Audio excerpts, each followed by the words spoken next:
What is up, my dudes? How are you guys? What's up, Cam? It's good to be back, man. Yeah, welcome back from touring the States. Uh, It's been a while. yeah, I can't wait to hear about that. Sorry, I just moved this past weekend. I think we have like 9 people coming to the group call, so they'll figure it out as we kind of get here. But I just moved and all my stuff is all around. I'm on my girlfriend's hotspot and we just have stuff all over the house. And normally I don't like to live in this sort of chaos, but I've spent way too much time trying to reorganize stuff. And every time you move, you think you don't have that much stuff. And it is just shocking how much stuff you actually have. Like me as an individual, and I've started over like 4 times in my life. And I'm like, how do I have this much stuff? Where does it go? You know? Ugh, it's crazy. All right. So as people are hopping in, I'll just go over our little group call spiel. Uh, Everyone knows, most of you guys have all been on a group call before. I like doing these group calls. They're very just freeing because you guys get to meet each other, different people from the community.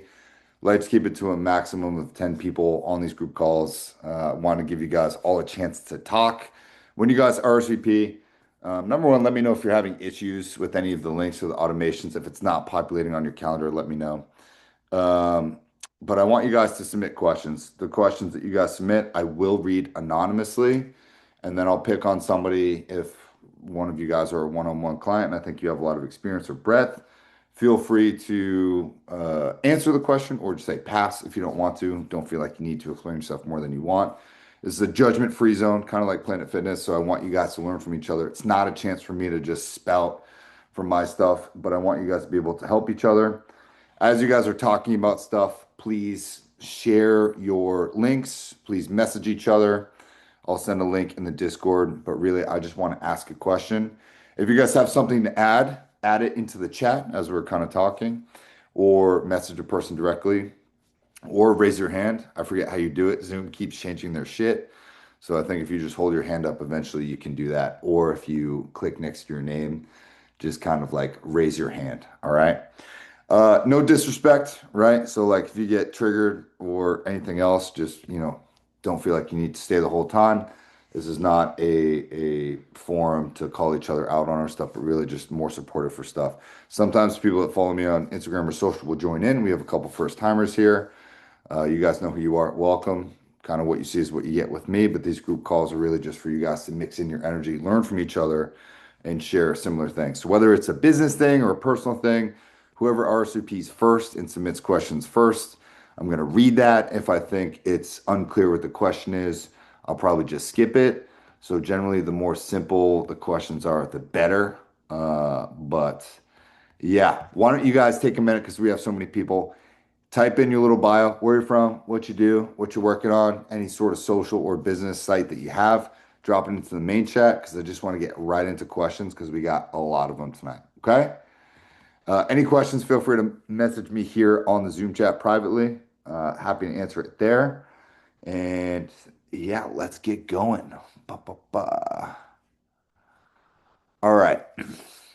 First question that we have. How, in terms of a hard breakup, how can you cure the violence in your life and relationships?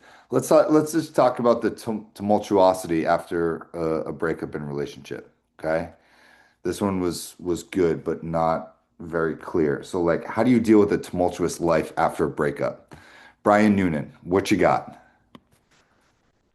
I'm not the best walking example of this yet, but I think like after going through this really recently, and obviously working with you, Cam, and just kind of figuring shit out, I hit rock bottom, went through hell, and I think ultimately the best thing you can do is just start working on yourself and building yourself. And I think sitting inside of that sadness and pain is crucial as well, not avoiding it, taking it head on and making sure that you're not just sweeping it under the rug, acknowledging it, but then flipping that switch to really working towards things that make you a better person and getting back on track with your health and fitness and your passions in life and things that make you who you are.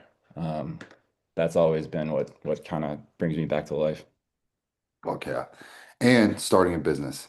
I think like whether it's a divorce or breakup, I make a lot of my content for dudes, but I think ipso facto by working on dudes in the male mind, like we're impacting women's lives by making them better, by making dudes do the work on their own. And I think that that's always the best route to go. Everyone likes to hit the gym after a breakup too, but like think about six core categories of your life. Like Brian, I'm pretty sure I've made you do this. I know I've made other clients do it. I make every client do it at some point. But if you took six categories, mental, physical, emotional, spiritual, academic, and financial, and you rated yourself 1 to 10, one being the lowest, 10 being the highest, where would you rank yourself in those categories today? Would every category be a 10? Would every category be a 5? And if so, the question becomes, why did I choose this number? And what do I need to do this week, today, in order to move that number up one whole point? If you can answer that question, that's your roadmap. Whether you're in a relationship or not, work on all six of those core categories a day: mental, physical, emotional, spiritual, academic, financial. That's it. I'm going to preach that till the end of days. Okay. Just to double down on that, like I since my breakup, I've worked on my business more in the last 3 months than I've worked on it in the last 3 years. And then you find that once that ball starts rolling, it starts you start increasing the numbers in all those categories just, just by way of doing that. So I couldn't agree more. Yeah. When you start deadlifting 500 pounds and you start making progress on your business and you fall in love with the process of getting to those milestones, loving the process and repeating the process becomes more of a thing for you than the achievement itself, right? So if you can train yourself to love doing the work without needing the result, that's it. That's key to life. Anybody else? Let's go with Brian Ortiz. How do you deal with the tumultuosity after a breakup? What would you say the game plan is? He might be at the gym. He always goes to the gym and just listens in on these calls. Okay. Anyone else want to chime in on that? Okay. Quiet group. All right. Let's hop to question number two. Ba, ba, ba. All right. Question number two. How do I navigate the financial hurdles of a separation? I moved out and I have extra costs to incur, yet I'm still paying for 50% of everything with two adult children in the home. My Mm. ex is using their stability and possible anxiety to keep me paying. How do I set my needs, wants, and expectations while seeking a new relationship and not be reactive or people pleasing to my past? It's a good one. Anyone want to take a stab at that? Financial burdens after a relationship. Tona, I see you in here. I want to hear from you, Tona. How would you tell someone else to navigate financial burdens and financial hurdles from a separation or a divorce? Any advice Well, there? man, I'm not sure if I'm the best example right now because I'm what I'm passing through. It's recent, and I've been trying to do my best on not, being resilient. Being first of all, I think I have been a gentleman. First of all, I know my ex-wife's trying to like get her stuff together, so actually hesitate on the money and the financial stuff. I believe that she should do by her own. Like now that I'm like thinking more reasonable than the first weeks that I was like all broken, but she took a decision. All of us, all both of us are adults.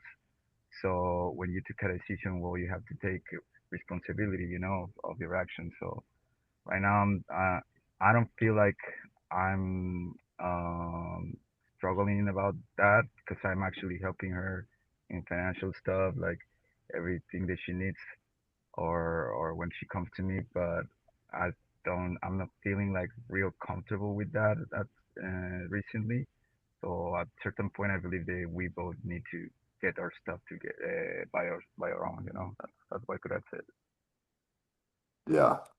Yeah, there's really no good answer for the financial hurdles after a breakup in relationship. Um, let's see if one of the ladies has some good stuff. Tabitha, what would you say about navigating financial hurdles after the end of a relationship, breakup, divorce, anything? How? So my experience, so I was married for 17 years, and after the divorce, um, it's a it's a shock to go from two incomes down to one. Mhm. So my ex-husband, he was the breadwinner. He was making more money. So I was in a position where I needed another income. And instead of relying on a man, I got a second job. So I work from home, so I'm able to do two jobs almost simultaneously, but my days are a little bit longer. So I start working at 5 and I'm done by about 4:30. So my days are longer, but I have the second full-time income, which is huge. And then I'm Mhm. also working on starting my own business as a real estate appraiser. Hell yeah. There you go. Good for you, right? You got to take matters into your own hands. Yeah. The person that submitted that question, we talked at length about this. Um, and in terms of navigating financial difficulties, I have two clients that are navigating financial difficulties after a divorce and a separation, both of which these men are continuing to pay more than they should because they're people pleasing because they feel like they owe their ex something for the dissolution of that relationship. And this is where I think men have a lot of honor and integrity of wanting to continue to protect and provide for someone. Not all men have this, but in this case, these are two good men that are continuing to pay more, essentially sacrificing themselves in the process for their offspring and their former partner, which I think is admirable. But the train track is running short in terms of how much more these guys can take. And they're needing to go to their bosses and ask for a raise, and in some cases, taking a second or a third job in order to make ends meet, or living with some members of their family, which I don't agree with. It's always about boundaries. I talk about boundaries, protocols, non-negotiables, and make sure all the clients do one-on-ones that this becomes second nature, setting boundaries, because you're always teaching people how to treat you. And if you're not setting boundaries, if you don't have protocols to enforce those boundaries, and you don't have non-negotiables such as walking away, stopping people pleasing and say, fuck it, I'm out. No thanks. I don't like being treated like this. Then you will continue to get raked over the coals. And I love when men set really good boundaries with other men and also with their partners and with women. And I love when women also have really good boundaries. But how do you set boundaries without getting emotional? How do you be able to set boundaries without getting triggered? These are things that take time, they take practice, and a lot of our conversations uh, uh, include to that. Brian Ramberg, it's your first group call. How Yes, would you sir. tell someone to navigate financial difficulties and challenges? It's good to be here. One of the things I did was I looked at my finances and I decided the most immediate thing I could do in the moment that day was fine tune my diet and spend less money on groceries. I whittled everything down to like 8 basic things that are all nutritious that I eat every day. And in turn, I also cut 20 pounds down of my weight. So I kind of hit two things at once, if that makes sense. Awesome. Fuck yeah. Good. I love that. What are those 8 foods? I know everyone has the same question, but I Dude, gotta. I've got a joke about what I call it, but I don't know, maybe not on the call. But what I do eat is yogurt, blueberries, granola every morning. If I'm working, which is 6 days a week, I'll usually do breakfast burrito for lunch, and on the weekends for lunch, I'll do half a dozen eggs, big scoops of cottage cheese, some dates for dessert, and like some other cheese and raw milk, and that's it, dude. Good for you. Steak too sometimes. Steak because I love ribeyes. So Got it. Right. Anthony, there you go. Your question has been answered, right? It's ribeyes. Okay. Samira, I see your question. We'll get to that in the end. If you submitted that when you RSVP'd, it should double tap on it. That's good stuff in terms of being able to manage finances. Some good advice there. Let's hop to the next one. Ba-ba-ba. All right. So after a breakup and reconciliation, now getting fired, Mm. do you have any suggestions on how to make a career shift and stay balanced? So breakup, reconciled, not quite back together in this person's case, and then they just got fired. Any advice for this guy? Let's go with Anthony. What would you tell this guy? Please repeat it, Cam. I'm gonna listen, I promise. This It was guy, short. this guy that submitted this question, he got dumped. And then he's been slowly reconciling with his ex, but they're not quite back together. And then this guy just got fired. So he's about your age too. What advice would you give to this guy? Yeah, no, it's easier for me to help or at least give commentary when I've lived it. And I did get fired and kind of like got dumped slash like separated from a girl I was seeing pretty consistently for like a year. It's rough, man. I mean, me personally, I'm an addict. So back then I started drinking a lot, not what I would have done if I could do it again. I like that creates a lot of stress and you want to be able to process that stress so you can do the daily things like work, the six things that Cam went over earlier, keep your spiritual and your mental because if you don't have your spiritual, mental, physical, you're not going to be able to function and it's going to get worse. When I lost my job, I was blessed that, I got like a little severance package and a couple months of pay. But after that, I had to job hunt. And it literally took 2 months to find a job.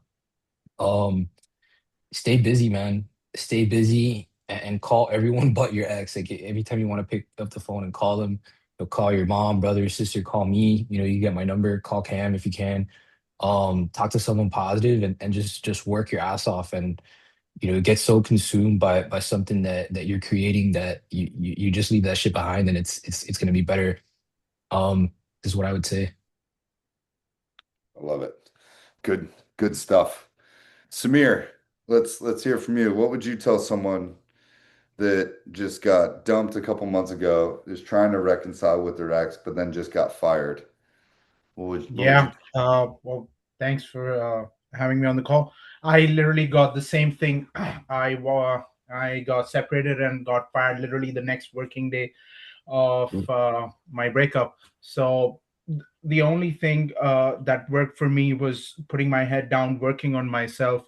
Starting off getting stronger physically, and then just understanding that the mental work comes from that place, and just being at it day by day, being staying busy, staying focused on the one goal that you had, even when you didn't have this person, or when you had this person, you were feeling like you weren't able to complete. So really going all in on that one thing that you wanted to do is what helped me get through. Good. I love that. Welcome to these calls.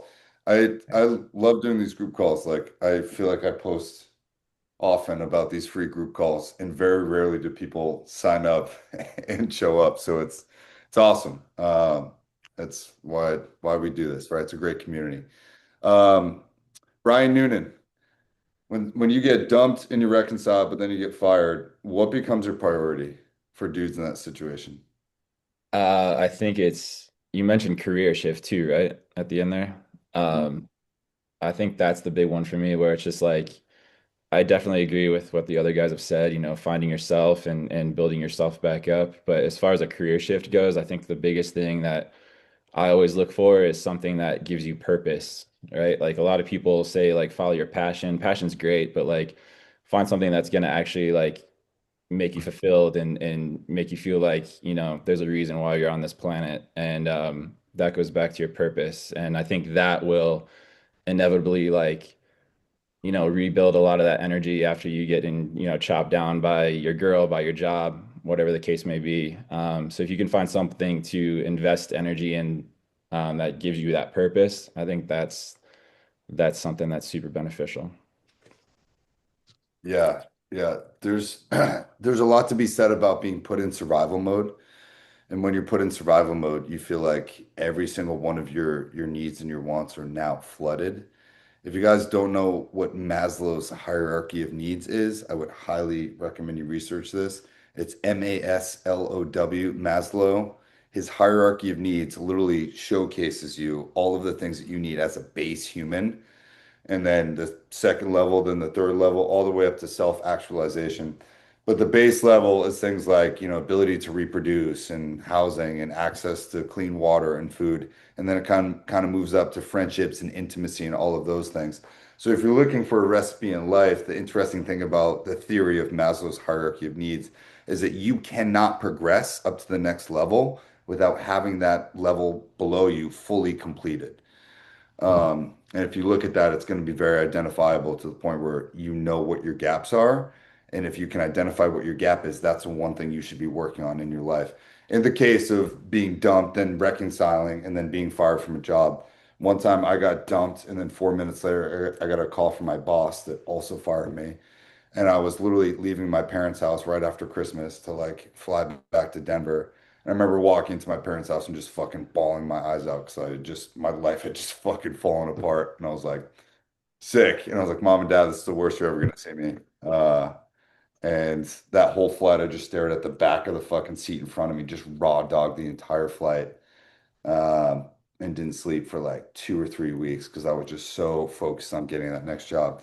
It ended up working out right for the better, but like crushing moments, that's almost like a necessary thing for dudes. Getting your heart broken and then just getting randomly fired, and you're just like, what the fuck is the point of all of this shit? And then you go through your kind of villain era where you're just like, fuck everything and fuck everybody. And then you decide you don't actually want to be a monster for the rest of your life. And then you try to start helping other people because you've already been through your shit, right? So that process is very, very, very necessary for guys. Guys get lost there. And if you're looking for a great book that describes that process, I think it's called Celebrating Men. It's by Allison Armstrong. Look it up. Somebody look it up for me while you can. Allison Armstrong, Celebrating Men, and it talks about going from a squire to a knight to a prince and to a king, and that sort of tonal phase that I was just talking about. That happens in the prince phase. But that's a great book. Okay. Anyone else have anything to add? Getting dumped, reconciling, also getting Nick, fired. What you got? I think you're just right with the description of the pyramid of Maslow. Like, for example, in my situation, when I got my personal situation with my wife, I quit my job because of, you know, I don't know why I did it. Just didn't feel right. And I just realized that you cannot just like um be without your primary necessities. You have to cover your food, you have to cover your house, you have to cover your kids even with you in case you have. So you got to do what you got to do. You have to focus on your job. You have to focus on having your primary necessities fulfilled. And you got to do whatever job it gets that you get. I mean, the opportunities are there. You have to look for them. Sometimes we don't want to do a certain kind of job, but if you have to do it, you have to do it. I mean, you cannot just let yourself die and and and and be sad or being depressed. Focusing in some other stuff. Like me, the first weeks that I was like kind of depressed, I was just like not doing anything, and that just was bringing me down deeper. So once I got another job, I got the opportunity. I focus on that, and right now I have already like 2 3 weeks on this new job. It's been great. I've been focusing in other stuff, and it keeps your mind busy. And what my recommendation will be is just like get whatever job you can do, man. But maybe it's just temporary, but at least you're gonna have your primary necessities fulfilled, and then you start from there and you go up higher. That's it, man. I love it. I love it. Does anyone know what a villain era is? I don't know, but Anybody? I think I'm starting. No, show of hands, has anybody heard of what this is? Okay, Brian Ramberg, tell me what you got. What is it? What do you think it is? You're on mute, but tell me what you. Okay, I got it. Is that better? Oh, you're back on mute. There you go. Okay, there we go. I don't use Zoom a whole lot, so I think villain era is when you take a look at your life and kind of say, like, fuck everything that doesn't serve me. I'm going to go after what I need to go after and get what I need to get. And not necessarily that you're like willing to hurt people or like be a menace to others, but more so just like the level of intensity that you're willing to push and like operate at day to day. Good. Very good. Very, very close. Anyone else know what a villain era is? Taylor, you're big on social media. Are you still here? I'm still Taylor, here. what's a villain era? I don't know when you, I don't even know how to explain that. Um, I don't know when you're ready to burn the world down and not care about anybody's feelings anymore, but like you said, going after what you want. And Yeah. yeah. Yeah. I'm I gonna don't I'm know. gonna read it to you guys because this is super important. And I think we need to spend more time about this because this is good. So, a villain era is a social media driven term for a transformative temporary phase focused on intense self prioritization, boundary setting, and reclaiming personal power by unlearning people pleasing behaviors. It means unapologetically choosing your own needs over others' comfort, often labeled as selfish or cold by those used to you being compliant. Key examples: setting firm boundaries, prioritizing self care, direct communication, style shift, adopting a darker, more edgy aesthetic, such as wearing all black or leather to feel more in control. All right. So, common synonyms, related phrases: main character energy, boundaries era, self preservation phase, unapologetic era, era of no, saying no to people pleasing. While it may feel like being bad or mean, proponents clarify this is actually about self-respect and establishing healthy long-term boundaries rather than being cruel. Okay? Has anybody been through this phase, male or female? And if so, what was it like? I think I'm going through that now. Tell us about it. Oh, it's pure hell. It's not fun. A huge people pleaser until working with Cam and realizing I was a people pleaser. But setting boundaries, and I've seen a lot of relationships get affected, especially with how much work I do locally and how well I'm known locally and just in the real estate community. Um, and when you tell people no, or you don't do what you want them to do, or what they want you to do, they'll go on Facebook and slander the shit out of you.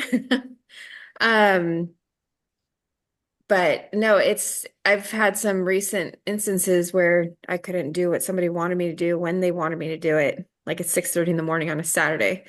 It was something super ludicrous for me to go do, and she went full scorched earth. I mean, friends were calling me asking if I was okay because she started saying I had mental issues and was concerned about it's just setting the boundaries and then staying firm in them has been the hardest part.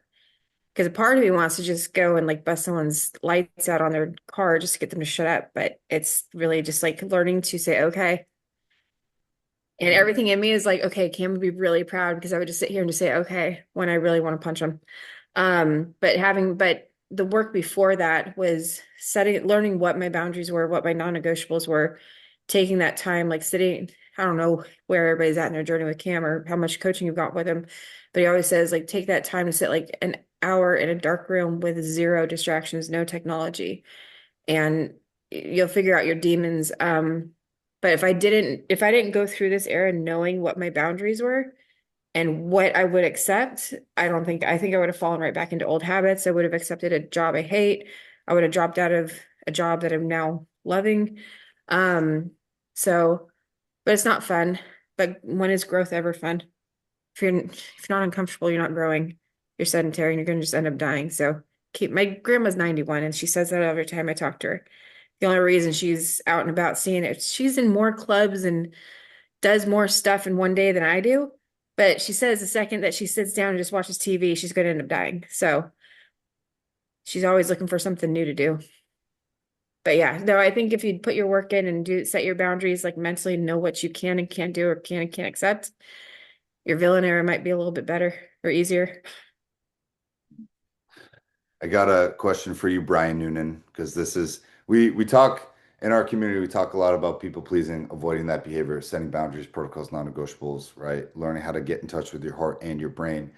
But I think I need to include more about this villain era thing. I've called it nightmare mode for a long time. I think the more common term is like villain era, but like nightmare mode to me is probably a little bit more brutal internally with how I've gone about it. But you're kind of entering a villain era. No? And if so, does empathy play a role within that? Yes or no? Why or why not? I think that was the biggest struggle at first. It was always this constant battle between like, you don't want to, you pride yourself on being a good person, having a good heart, being empathetic, but then you see all of the ways that you were, taken advantage of or how it got you in this situation that you're in. For me, it was definitely a lot of like, people pleasing and losing myself in that process. And so that, like I said before, when that switch flips, that mindset shift, that villain era or whatever you want to call it, I wear all black all the time anyways, so I guess I'm always in my villain era. But I guess it really is a mindset shift throughout my entire day. Like I swear, even like when I go to the gym, like I work out like a fucking madman, and it's just like it's a different level. It's when I work on my business or when I'm at a music festival, it's just like for me, it's more of a sense of like ownership. Like this is mine. I'm gonna own it. It's nobody else's. No one can fuck with this or mess with it.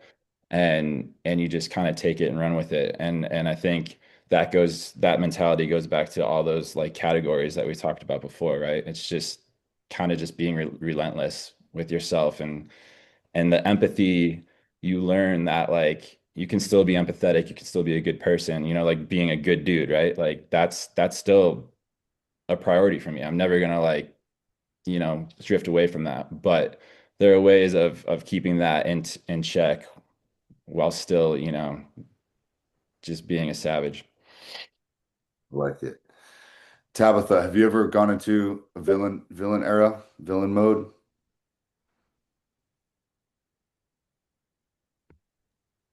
No, but I feel like I need to at this point. I think I'm getting there. After our last conversation too, you probably kind of picked up on that, but I feel like I do need to like turn those tables in my life and, be that stronger, more assertive person that doesn't take shit. I like it. Brian Ramberg, what's your experience with the villain era? How did yours go? Have you been in one? How long can you do it for? What do you think? I feel like I am in it or entering in it. And I can relate a lot to what Brian was saying about just like the intensity at the gym, just feeling like working out like a fucking madman and like pushing the boundaries, obviously trying not to get hurt, but like really trying to push myself to the next level physically because it's such a good outlet for all that frustration, all that like pent up like emotional energy, unanswered questions, like letting go of like the hopes, the dreams, the future that you were seeing with this person and like taking a step back from that is fucking brutal. And especially when like you don't really see it coming. So having to like sit with your brain while your brain is restructuring because everything is suddenly pretty different now and letting like the emotions come and not judging those. Like I've cried so many times over the last 2 3 months. It's less and less now, but just carrying yourself with a bit more purpose and certainty that you're going to get what you want out of this life no matter what, and really trying to stick yourself to that energy and hold on to it and don't let it slip by doing stuff you shouldn't be doing. I can relate to the dude who was talking about like the alcoholism. I used to drink pretty heavily. I stopped cold turkey like 4 years ago, and then now it's totally under control. Maybe I'll have like a beer a year at this point. But just like really holding on to like a rigid structure of like I guess a reflection of your integrity and like what you're willing to do and let go. So I don't know if that helps, but that's kind of where my head's at with it. Yeah, I that brings up some good points. I think a lot of people shy away from being really selfish in today's world because they think that they're going to be perceived as being narcissistic. And Yes. inherently, my belief is that everyone is at minimum 51% a narcissist, only because no one is thinking about you as much as you have to think about yourself in order for survival. So survival almost precludes the fact that you need to be more self-consumed with yourself than anybody else. Otherwise, you probably wouldn't exist for very long. And I think that by going 100%. through a villain era of your own, right? Just being selfish for a few weeks, saying fuck everything, fuck everybody, and pushing empathy out and being so selfish so that you can get out of a rut or get out of a period of life that you're in. I think by doing that, intrinsically, you develop more empathy when you come out of that. Okay. So I think by being more selfish for a short temporary period in order to get out of a certain financial position after a relationship, some sort of rut that you're in, and saying fuck everything and everybody, listening to a bunch of Pantera, a bunch of hardcore, a bunch of death metal for a few weeks, lifting really heavy weights, and just not self-sabotaging, but like burning it down as much as you can. Inevitably, it gets you to a field of flowers where you have more love, more empathy, and you're able to see other people and help other people because you're able to help yourself out of a difficult situation.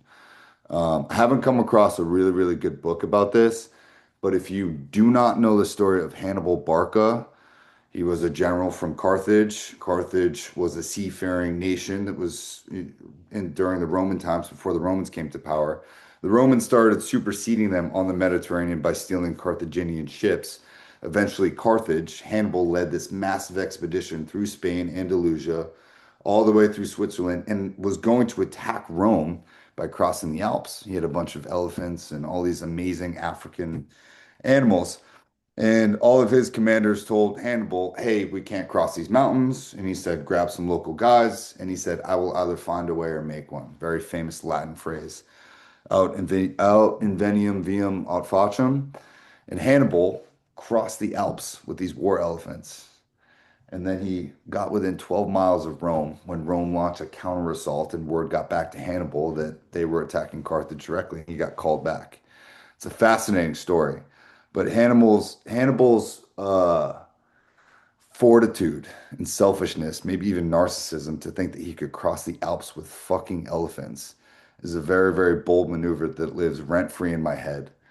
Because he very easily could have overtaken Rome, and we'd have a very different history if that happened. So that kind of selfishness, I think, is almost necessary in one's life, and I would encourage you to look up that story because it's just fascinating. But overall, villain era, super, super, super important. Does anyone else, Anthony? Actually, I want to ask you that. Have you ever gone into a villain era? Um, yeah, yeah, it was like not to be corny, but it was like have you seen like I forget which Batman it is where he's like thrown down into the pit, his bones are all broken, and he's just like it's interesting because I saw a reel on this and it's like, success or like comfort makes you soft, but hard times is what hardens a person. And I feel like that's what my villain era was like. Um, after I mean, I was crushing it at that job, crushing at that job, had a lot of fun, meeting a lot of good, cool people, you know, creating a lot of impact, perceived value, and all that. But then, like, it all just came crashing down out of like no control or fault on my own. And that I mean, the villain area, like, it sounds like it's a bad thing, but really, it's a great thing because, like, if that hadn't happened, I wouldn't have hardened myself through, the testing of my faith. Um, it created the foundation for like discipline. If not that I want that shit to happen to me or anyone consistently, but like if I can get into that mindset of like, okay, like if I don't find the job in and I divided how much money I had saved up and my rent and my monthly cost in X amount of time, like I'm gonna starve. If I wasn't in that place, like if I always operate from that place, like I'll be totally okay. So that's what my Villanelle was like. I look back upon it more fondly than negatively, Yeah. Yeah. That makes a lot of sense. When you go through it, it's hard to know when you're going through it, but it's very easy to see when you're on the other side of it, if that makes sense. Okay. All right, let's hop to the next question. What are a few non-negotiable things that you prioritize every single day and have seen the biggest return on investment? Ooh, that's a good one. Taylor, what are your non-negotiables? I feel like I'm in class and the teacher's calling on me. Um, non-negotiables is reading my Bible and not touching the phone for the first 45 minutes of when I wake up. That's probably my hardest habit to break was grabbing the phone and looking because there's always like, what do I got to do today? What emails came in? And when I'm up at 3:45 a.m., like none of those emails need to matter. I don't need to get to them. Um, Making sure I walk or do some sort of physical activity in the morning and then going to the gym in the evening. And non-negotiable is how much sleep I get now. I've prioritized sleep so much in the last 6 months. Um, I know it gets, I used to be where, I mean, I still work a lot, but I'm not a workaholic like maybe I was 8 months ago. And Cam can attest that I would sleep 2 or 3, maybe 4 hours a night and have 3 companies and just bust my ass. But just making that time is like, I have it time blocked on my calendar too. And I do have a time block right after lunch. Like I take a lunch every day. Even if I don't eat, I'm stepping out to take a walk. And then I do make sure like I have a little thing on there for 5 minutes that says, thank God for everything you've got. Cause sometimes in the middle of the day when you're doing sales and dealing with real estate, some of the days are just really nasty. People are weird and wild and stupid. So taking that 5 minutes and like I will turn everything off, shut the computer and just like breathe for 5 minutes. So those are just a few of the non-negotiables I have now. And there's not a day I miss them. And the day if I do miss them or I don't prioritize them, if you can feel the whole shift in energy. I like it. Okay. Samir, what are a few of the things that you have to do on a daily basis for you, mentally, physically, emotionally? What are some of your routines? Um, uh, so it has to start with being in contact with loved ones. You went on mute. Yeah, can you hear me now? Something happened. I don't know. Let us know I can hear. when you're back. I don't know. Yeah, Something is it better? happened. You must have Is it better? connected to it. Oh, there you go. Maybe it was Yeah. me. Which, So it's 8 hours of sleep, getting in touch with loved ones, be it your parents, be it for me, it's my brother. Uh, uh, One physical activity at the very least in the day, and getting through the tasks, at least 60 to 70% of the tasks that you've set out for the day, and having a satisfaction of you having spent the day mentally, physically aligned with what you want to do, except for when it's a rest day, and then you just want to make sure you've chilled enough to feel good for the week that's going to come. I like it. I like it. Tabitha, what are some things you have to do on a daily basis?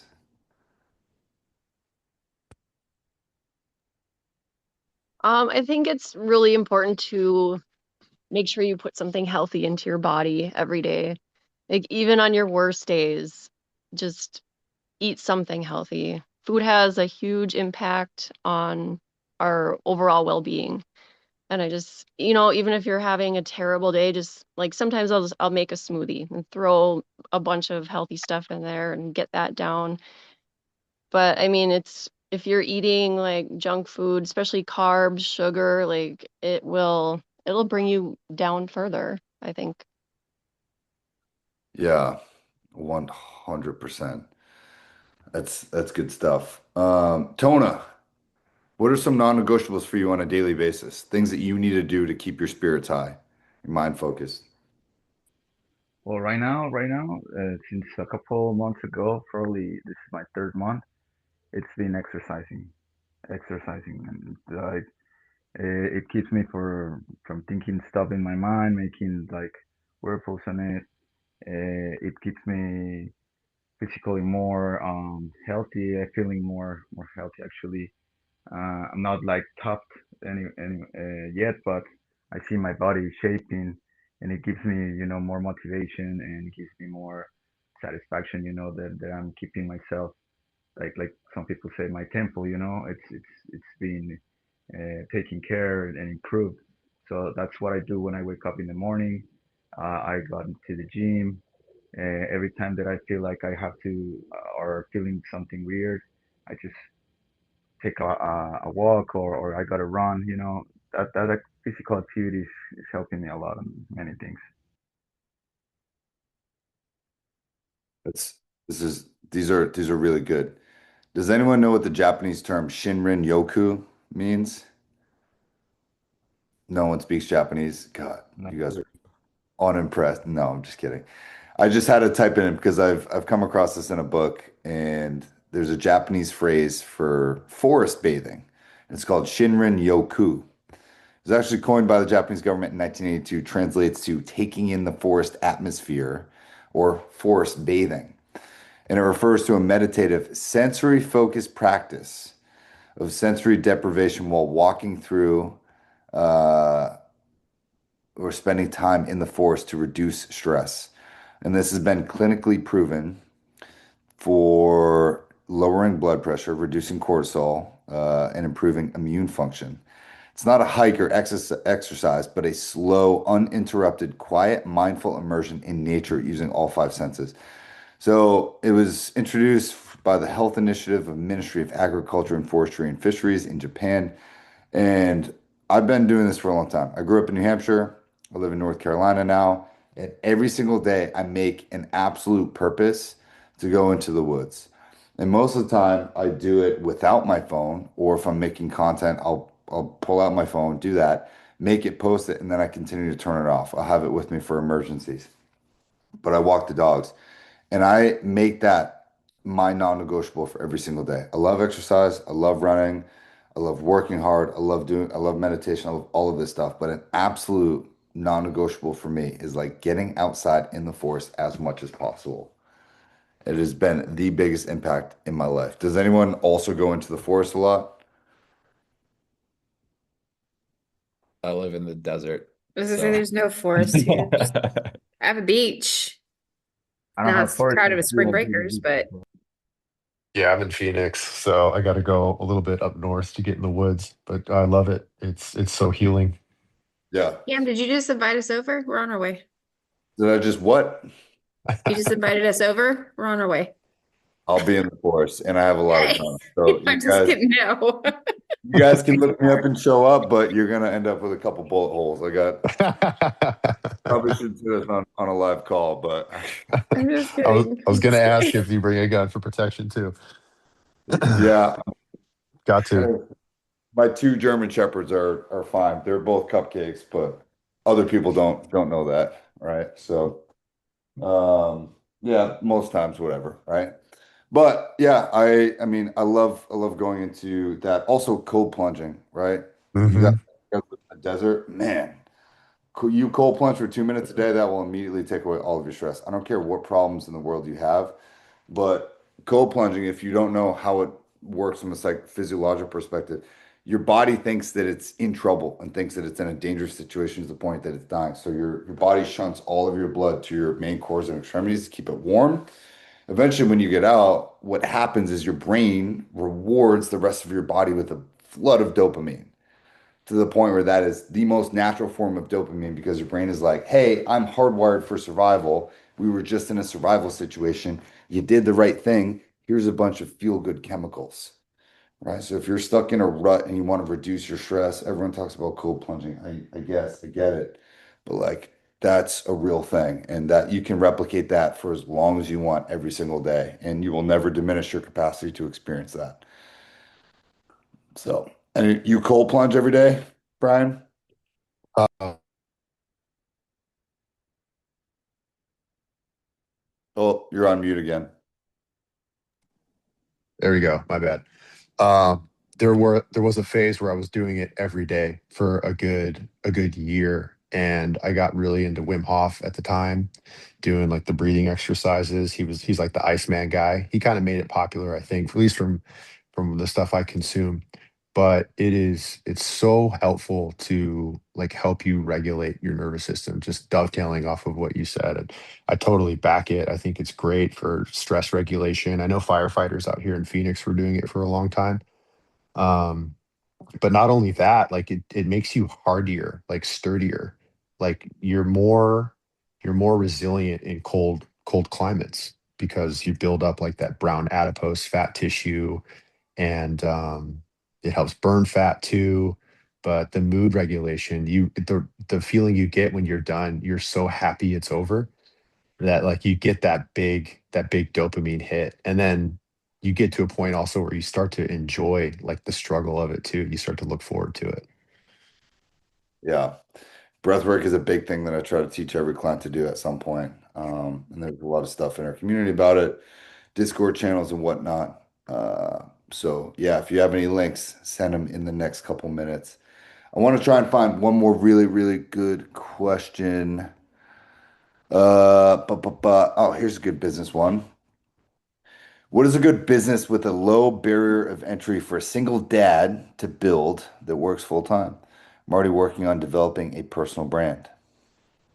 That's a great question. Brian Noonan, what you got on building a brand for the first time? Oh man.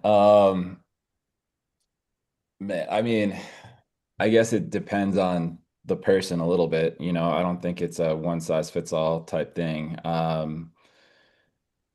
For me, it was my clothing brand. That was a direct spawn of a very difficult situation I went through, like lowest point in my life, that I had this breakthrough in therapy. And my initial thought was, damn, like, why doesn't everybody know about this? And that's what sparked my idea for my clothing brand as like my catalyst to spread that message and help people.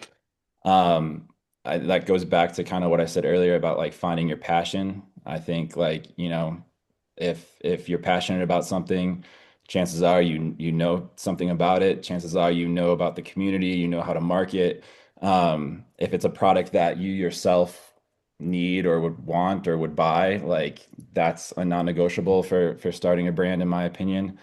Um, Obviously, like building a personal brand nowadays on social media is huge as well. Like you tend to find out that, if you have something to say, chances are there's somebody there that'll listen and that'll help. So, um, yeah, I wouldn't say like a specific business, like I don't know, if I can start a landscaping company, like there's a lot of profit in that. So like, but it really goes back to like your passions and kind of like where you can really thrive and do what's best for you. Love that. Anthony, what kind of business would you recommend starting to someone? They said they're working full time. Yeah. Yeah, so I like Brian's take, something that either you're passionate about and want to learn more about, or something that you already know something you know more than most about, because then you can either like execute on that via, service or product, or you can just share the knowledge. Like there's people searching for, you know, mm, the randomest things on how to make like, I don't know, homemade beeswax candles. If you like beeswax, you like fire, you could do that if you're not work. I mean, if you're working full time. Um, my business is a service business, and I can't really service my clients if I'm not, available like 6 days out of the week. But yeah, that's what I would say. Something you like or know a lot about, or something that you're willing to learn more about, and then something that you could like leverage your time. If you could package it to like where they can order it from you while you're not live on the phone, that'd probably be the best place to start. But I have never started one of those businesses, so that's all I got. Yeah. Here, I'm going to throw out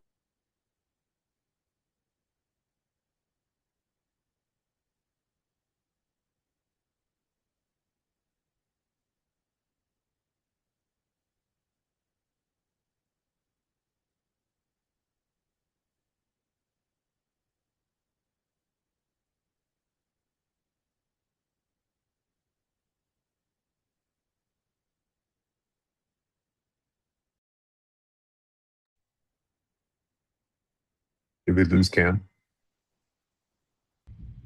We love this guy. Yeah, it looks like it. Brian, I do real estate, but I also own a magazine that helps small businesses get started, get connected, and get ramped up within 60 days from Oh, like that's great. zero profit to 100 grand profit. So if you want to talk about steps, I just helped Emily in the Discord. I would love Um, that. it like Brian said, there's not like one size fits all, but there's some key questions to know and help like narrow where you should go and kind of Mhm. get the noise out of it. Oh, you're back, Cam. Sorry, we're just gonna hang out and talk without you. I guess AT&T just fucking reset my router. So thanks, fucking guy, whatever. Anyways, sorry, Taylor. I cut you off now. Finish your thought.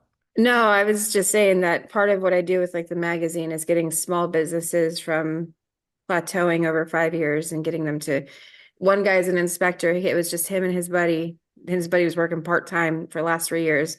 And within it was 60 days, he had to hire 4 more inspectors because his business had blown up just working with me a little bit. So I'll drop my social handle and my phone number in, but like I said, I talked to Emily on Discord and we ran through a few things over the weekend to help her just kind of. I've been in business for really like over 20 years. I sound so old. But I know all the BS that you're going to run into and how to just ignore it and what to watch out for. Good stuff. Yeah, I love talking about like personal relationships, intimate relationships, but I also love talking about business, right? So if you want to do that, definitely connect with more people in our community. For you guys that joined this, I'm gonna send you guys an invite to our Discord so you can chat with more people about it. I give everyone the caveat when they join Discord because it can be a little bit of a lawless thing. Join it, turn off your notifications. When you're bored, check it, catch up on some stuff, interact with people that's going on. Like it is what it is. Ba, ba, ba. So there's the link in the main chat. Feel free to join it. While I'm talking, I just want you guys to share your contact info with each other below. So get your last messages out if you want to do it. Next Thursday, we'll have another group call. The Thursday after, probably not because I need to run missions all of that week. So I'll be down and out. And then from April 12th to May 9th, I'll be away for a 1 month deployment. So I'll be unavailable. So no group calls from those dates. And then we'll be back around mid-May to end of July. And then I'll be in Somalia from August to February. So we have a lot of group calls coming up, a lot of time to work on stuff, but time's already kind of getting a little bit short. Continue to post in the Discord. You guys can set up your own meetings and network one-on-one. I know there was a couple questions we didn't get to, so please drop some more questions in the Discord and connect with each other that way. Feel free to RSVP. And then, as always, I'll see you guys on our next one-on-one. And you guys can text me anytime for continued support. I'm just finishing my move and stuff, but I'll be around this weekend if you guys need anything. But certainly have a lot to take care of. So once again, thank you all for coming. That was a great one, great input, and we'll see you guys all very soon. Okay. Oh, sorry. Yeah. One last thing. If you do not want the first 57 minutes or whatever posted, because I do post these onto YouTube, if you do not want this posted, please send me a message in the next hour. I probably won't post it till tomorrow, but send me a direct message, whatever way you can contact me and just say, hey, I don't want my name out there or whatever else. I will always listen to you. I'm not going to post it if I get a message like that. But sometimes these group calls, there's a lot of really, really great wisdom coming from you guys, and I wanna celebrate that. So that's why I like to post it. Okay? All right, cool. See you guys next time. Have a great rest of your night.